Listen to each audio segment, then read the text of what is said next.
guys, this is Lexi. Welcome back to my channel.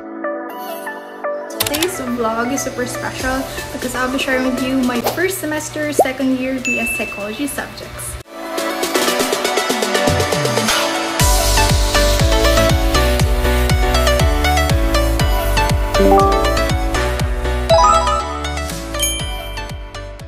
Semester consists of 9 subjects which are divided into 3, the minors, the majors, and the electives. So this is my first time taking elective subjects because electives are 4 subjects that you can choose to take or not. Hindi ito required para mag-graduate ka, pero nakakount sila as part of the credits for units, lalo na kung gusto mo mag-med or mag-law. So let's start with the minors. I have 4 minors this semester. We have the ethics, contemporary, and then PATFIT, and rhetoric. Una sa lahat is the contemporary world. So pwede mo ito makonsider as pinsan ng contemporary arts natin nung senior high school.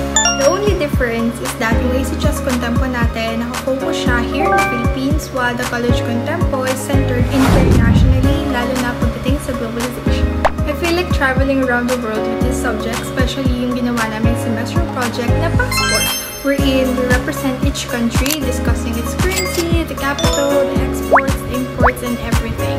Para alam mo na agad kung saan ka pupunta pag nag-out of the country ka or nagtrabaho. Kung may tatanong nyo, ang ginawa ko is Sweden, which is the first world country, and then halimutan ko yung, ayun, Cambodia pala, yung third world country na represent ko. So next, we have ethics. So from the name itself, ethics teaches you how to be responsible, rational, and ethical. Ito yung masasabi kong kapatid na introduction to philosophy nung tayo senior high school.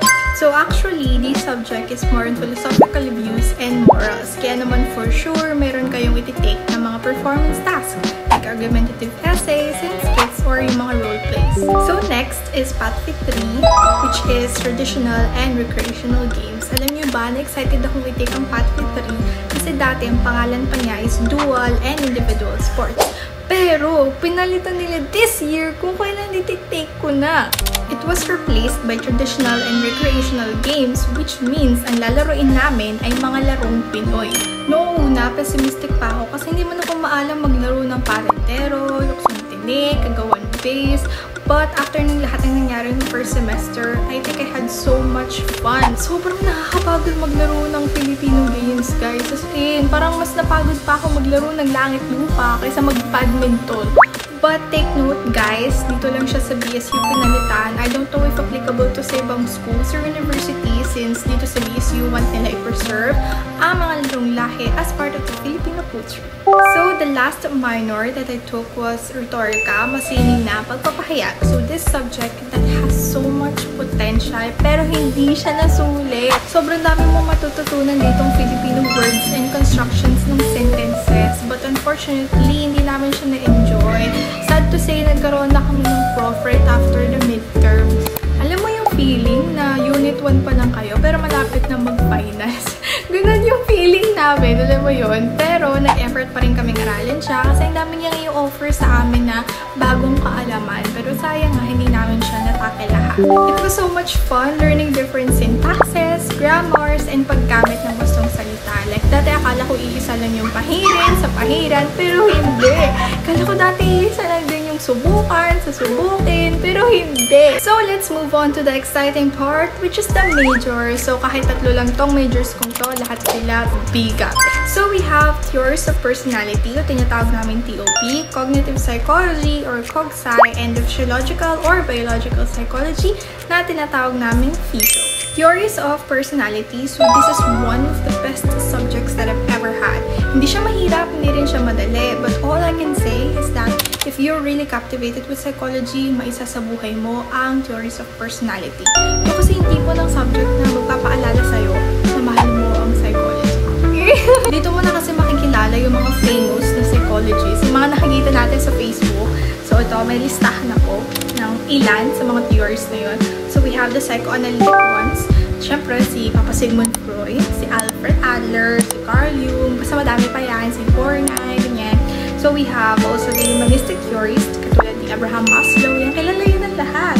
Carl Rogers, iba pa, katulad nila David Boss, at si B.F. Skinner, and the list goes. So itong mga taong nabanggit ko, they all proposed theories on how personality develops in different aspects. Like si Freud, he believed that who I am today is molded by my childhood experience.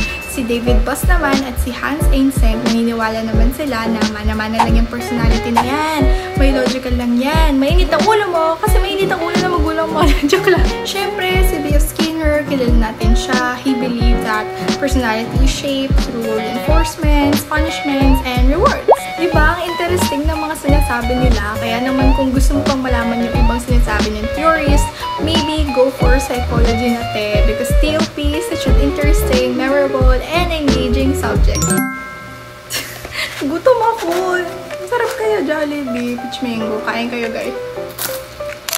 Next is physiological or biological psychology. Yung masitag namin physio.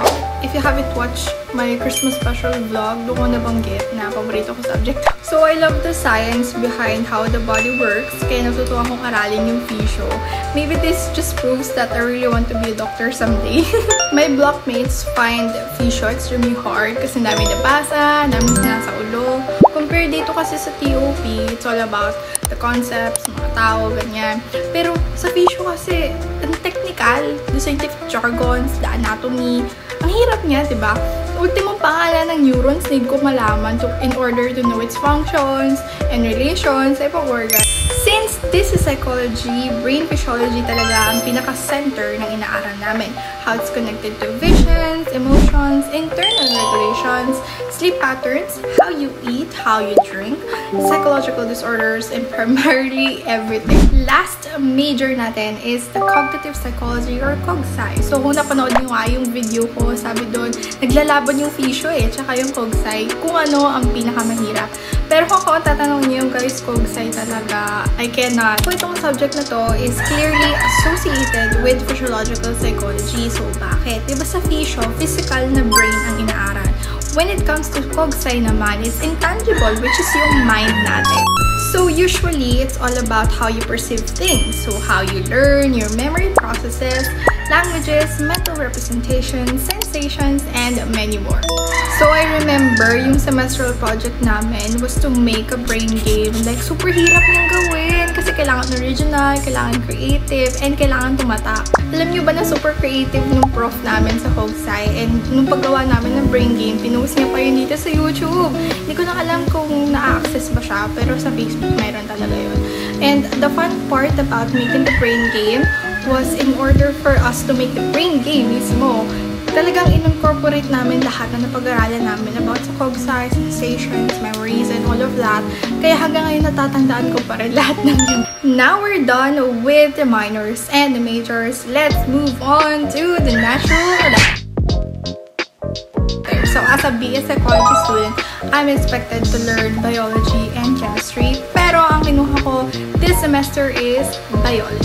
So, I have two natural electives, which is parehas lang ng name, pero pinagkaiba lang is yung isa is Fundamentals of Biology Laboratory and Fundamentals of Biology Lecture. So, actually, same lang naman yung pinag-aaralan sa Biolab and sa Biolect. The only difference is that we perform experiments sa Biolaboratory. This is Mem Bibi, Millie Bobby Brown.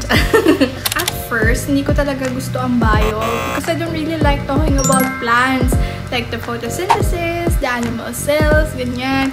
Pero, nung nag-start kami mag-explore ng organ systems, bigla ko siya nagustuhan. Gusto ko talaga yung mga nervous system, circulatory, digestive, respiratory, respiratory, ganyan. The best. I just love studying the body parts, mga organs, circulatory system. We have the heart, anong connection niya sa lungs, kasi diba nilalagyan ng lungs ang dugo ng oxygen and pinapump sa buong katawan, ano yung 4 chambers. It comes naman to excretory system, yung mga waste products natin, mga sakit sa kidney, diba? Ang sarap lang niyang pag-aralan for me. Like, naranasan ko pa sa ulo ng mga pangalan ng bones. Like, from your skull, pinalitan niya, cranium na yan. To your phalanges, sa skeletal system. Like, oh my God. Sabi doon ng isa kong blockmates sa special vlog, diba, na mahirap daw yung biolab. I think naging mahirap siya sa part na kailangan namin gumawa ng experiment. We have to identify a specimen through the microscope and name its parts. And then, practical kasi lahat eh. Parang yung exams namin, practical day. Tuturo mo anong bone to, mandible, maxilla, di ba? Parang ganun. So, I think that's the most challenging part about it. But, yung mga parts na yun, gusto ko yun. I love those. I love biology. So, that's it guys. Sana nag-enjoy kayo. And wait for the part 2 ha. Wait for the part 2. But, if you wanna know what are my first year psychology subjects, then you have to watch this video. Yan. Because, nadyan ang complete list and experiences ko with the subjects. So, ano pang hinihintay mo? I'll see you in that video. Bye! Bye! May nakikiss siya.